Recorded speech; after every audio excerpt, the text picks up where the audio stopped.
Nah, dalam kondisi yang kayak gitu, Mak, si Nina yang baik hati ini, yang suka menolong ini, sukalah dia nolong orang itu, si laki-laki, namanya Gino, Mak. Lupa aku ngasih tahu namanya. Nah, si Gino ini yang sakit terkapar nggak berdaya itu, sering ditolongin sama si Nina. Setelah Gino meninggal, Nina terus merawat anak laki-lakinya Gino itu dengan penuh kasih sayang. Dirawatnya, diurusinya, dibesarkannya kayak anaknya sendiri. Gak ada kasih sayangnya yang berubah, gak ada kasih sayangnya yang berkurang kepada anak laki-laki si Gino ini.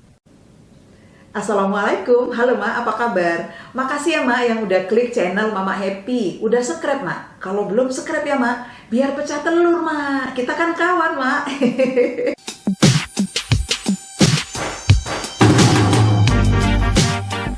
Kami mau cerita ya Mak, kali ini tentang Nina 40 tahun.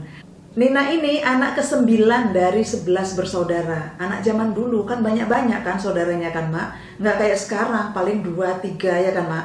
Kalau 5 gitu anak sekarang, malu kita dibilang tahun tinggi anaknya 5. Ya kan Mak. Nah si Nina ini anak paling cantik dari semua saudara perempuannya. Tapi waktu kecil dia pernah sakit. Nggak tahu sakitnya apa, rambutnya rontok semua. Walaupun sakitnya udah sembuh, rambutnya tetap nggak bisa tumbuh banyak, tipis sekali gitu Mak. Jadi dia sering jadi ejekan, sering dibully sama kawan-kawannya sejak kecil sampai dia besar. Akibatnya karena sering dibully, sering diejek, anak ini jadi pemalu, rendah diri, dan cenderung menghindar, nggak mau berkawan sama orang, nggak mau kumpul-kumpul sama orang. Itu bahayanya anak-anak yang sering dibully. Jaga anak-anak kita ya Mak, jangan sampai dibully sama orang.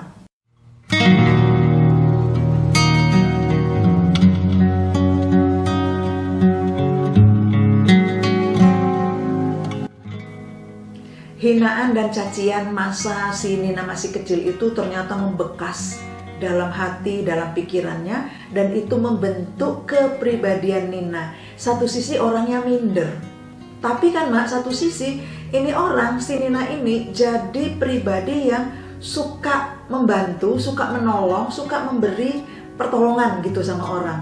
Kenapa? Karena kalau dia membantu orang, kemudian kan orang bilang terima kasih sama dia. Nah, waktu orang bilang terima kasih itu, dia merasa dirinya dihargai. Tumbuh rasa percaya dirinya. Sehingga anak ini kemudian membentuk kepribadiannya menjadi anak yang ringan tangan, suka menolong orang lain. Dan dia menolong dengan tulus Mak, anak ini. Apakah orang memberinya upah atau enggak, mengucapkan terima kasih atau enggak, dia senang menolong orang lain. Sifatnya yang suka menolong ini sangat dikenal di kampungnya. Nina yang mana? Nina botak tapi baik, gitu orang menyebut dirinya.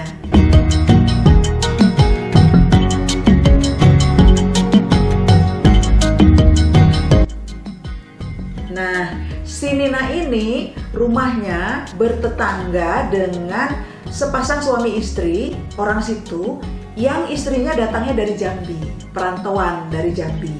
Suami istri ini punya 3 anak. Tapi belakangan ini suaminya sakit-sakitan Mak, dan sakitnya serius, katanya sakit ginjal. Ini zaman dulu ya Mak, belum ada rumah sakit, belum ada BPJS dan sebagainya.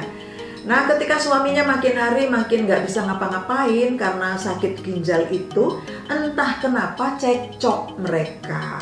Sejak suaminya sakit-sakitan, mereka tuh sering berantem Mak, berantem terus, ribut terus, kedengaran sama tetangganya. Si Nina pun dengar lah ya kan, karena mereka tetangga kan.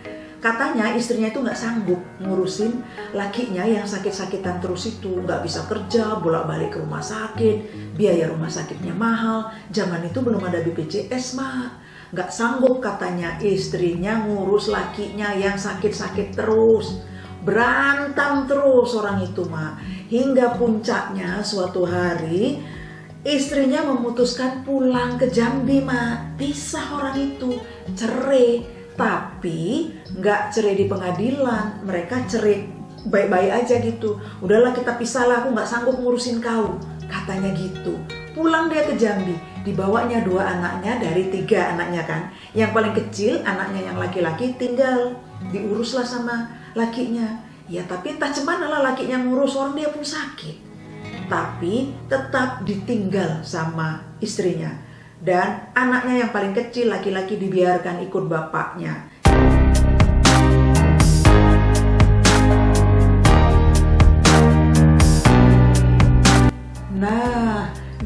kondisi yang kayak gitu, Mak, si Nina yang baik hati ini, yang suka menolong ini, sukalah dia nolong orang itu, si laki-laki, namanya Gino, Mak. Lupa aku ngasih tahu namanya. Nah, si Gino ini yang sakit terkapar nggak berdaya itu sering ditolongin sama si Nina. Nanti dibikinkan bubur, ya kan, Mak? Dicucikan bajunya yang kotor, anaknya diurusinya, dimandikan, dibersihkan, dikasih makan, dimasakkan, gitulah sama si Nina. Nina nggak punya pikiran apa-apa. Dia betul-betul orang baik ya, perempuan baik yang kalau dia melakukan kebaikan hatinya bahagia karena dia disayang. Ini akibat trauma masa lalunya ya, Mak, karena dulu waktu kecil sering dibully tadi kan. Nah, senang dia memang nolong orang. Keluarganya si Nina juga baik sama si Gino karena mereka kan tetanggaan kan. Ya mereka kasihan lah nengok orang sakit, tergeletak sendirian gitu, ngurusin anak yang masih kecil. Mereka membiarkan si Nina nolongin si Gino, tetangganya itu, ya kan? Lama-lama karena kebaikannya si Nina itu, suka si Gino nengok dia, ya kan? Terus dia bilang, "Gimana kalau kita nikah aja?" Katanya gitu. Padahal nikah pun dia nggak bisa apa-apa kan, Mak? Tapi betul juga lah, daripada dia ngurusin laki-laki ya, laki orang pas siapa gitu kan, katakanlah gitu ya. Baguslah mereka menikah gitu kan. Akhirnya nikah siri lah orang dua ini, si Nina sama Gino. Nikahlah orang itu secara siri di depan penghulu.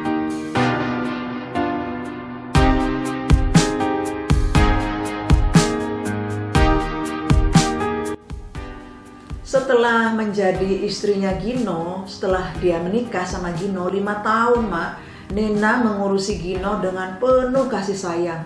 5 tahun dia membesarkan anaknya Gino yang laki-laki tadi, anak bungsunya yang ditinggalkan sama istrinya. Anaknya pun sayang kali sama si Nina.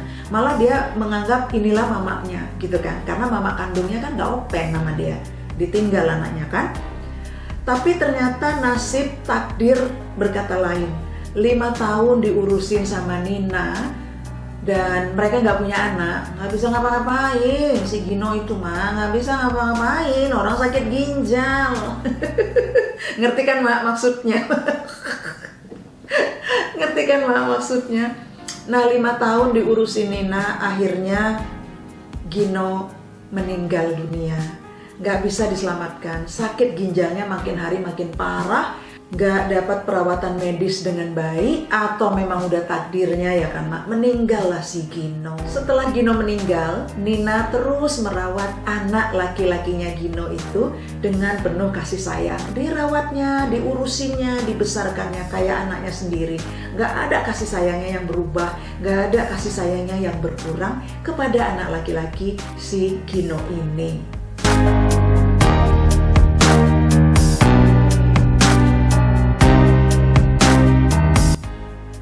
Tiba-tiba kan, Mak, tepat pada 100 hari kematian si Gino, datang istrinya, Mak, dari Jambi. Datang istrinya. Tepat 100 hari si Gino meninggal, datang bujunya. Alasannya mau jemput anak laki-lakinya. Karena bagaimanapun itu anakku, katanya. Ternyata nggak cuma itu, Mak. Tahu nggak, Mak? Diusirnya si Nina dari rumah itu. Dia bilang, rumah ini rumah suamiku dan aku masih menjadi istri sahnya. Kau pelakor, gitu katanya, Mak. Diusir si Nina dari rumah itu dan dituduh pelakor sama istri pertamanya si Gino.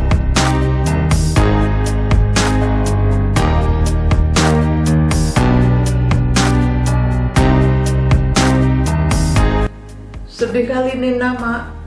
Dia orangnya nggak mau melawan. Begitu dia dicaci, dimaki, dituduh, diejek gitu ya, traumanya bangkit lagi, Mak. Dia merasa memang dia salah, dia merasa memang dia jelek, dia merasa memang dia bodoh, kayak gitu, Mak. Traumanya masa kecil karena sering dibully dulu, karena dia botak, itu muncul lagi. Begitu dia diserang sama mantan istrinya si Gino, istri pertamanya itu, dia nggak bisa ngapa-ngapain, cuman bisa nangis dan ngalah.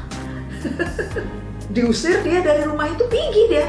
tinggalkannya rumah itu, minta maaf dia sama istri pertamanya si Gino.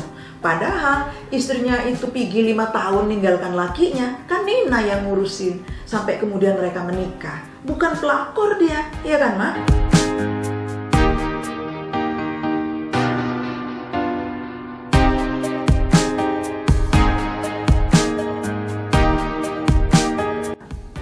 Sempat terjadi keributan di rumah itu. Dipanggillah tokoh-tokoh masyarakat, kepala desa, kepala dusun, Pak Ustadz, dipanggillah ke rumah itu untuk menengahi keributan itu. Secara hukum negara, si Nina posisinya lemah karena dia tidak menikah secara negara, hanya menikah siri. Jadi si Nina ini kan nggak punya surat nikah, Mak. Orang nikah siri itu nggak ada, Mak, surat nikahnya. Jadi dia ngaku istrinya si Gino nggak bisa, nggak ada bukti secara hukum negara, ya kan? Lemah posisinya di situ. Sementara istrinya si Gino, istri pertamanya bawa bukti surat nikah, dia tunjukkan nih surat nikah.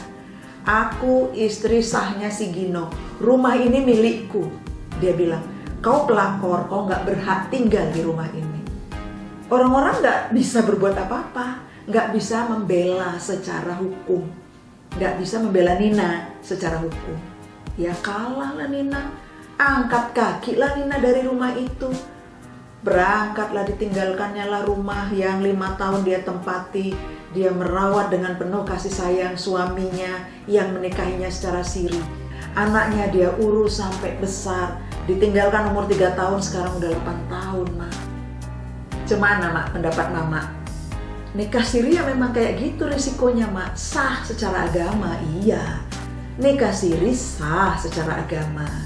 Tapi secara negara, hukum negara nggak diakui. Kalau ada kasus-kasus kayak gini, kalah kita, Mak. Makanya nggak usah nikah siri. Rugi, Mak. Kalau mau nikah ya nikah secara negara, ya kan, Mak? Kasih komentar ya, Mak. Terima kasih. Terima kasih udah nonton. Jangan lupa tekan subscribe dan tombol loncengnya biar dapat update dari kami.